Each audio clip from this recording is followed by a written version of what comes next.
অভিষেক বললেন, আমি সিএএকে সমর্থন করব। নমস্কার বন্ধুরা, বিএম নিউজ চ্যানেলে আপনাদের সকলকে স্বাগত জানাই। তৃণমূলের কেউ সমর্থন না করলেও আমি সিএএকে সমর্থন করব, বনগাঁও সভায় দাবি অভিষেকের। হ্যাঁ, ঠিকই শুনলেন, অভিষেক ব্যানার্জি বললেন উনি সিএএকে সমর্থন করবে। জানুন বিস্তারিত।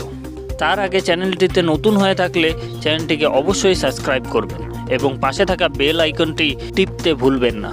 যারা জানে না তাদের জন্য বলে দিচ্ছি, সিএএ হলো নাগরিকত্ব সংশোধন আইন।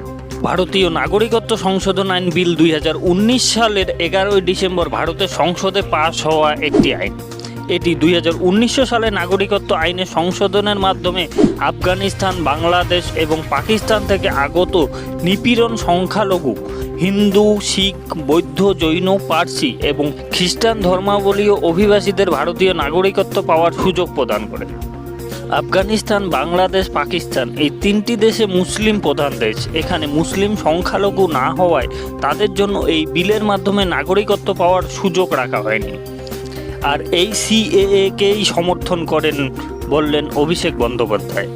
এমনটাই ঘোষণা করে হইচই ফেলে দিল তৃণমূলের সংসদ তথা সর্বভারতীয় সাধারণ সম্পাদক অভিষেক বন্দ্যোপাধ্যায়। বনগাঁওয়ের একটি সভায় তিনি এদিন একথা বলেন। তবে সিএএকে সমর্থন করতে শর্ত দিয়েছেন অভিষেক। অভিষেক এদিন বলেন, বিজেপি স্বরাষ্ট্রমন্ত্রী এবং প্রধানমন্ত্রী এসে যদি ঘোষণা করেন আমরা নিঃশর্ত নাগরিকত্ব দেব, কোনো এনআরসি হবে না, তাহলে তৃণমূলের কেউ সমর্থন করুক বা না করুক, আমি এই সিএএকে সমর্থন করব।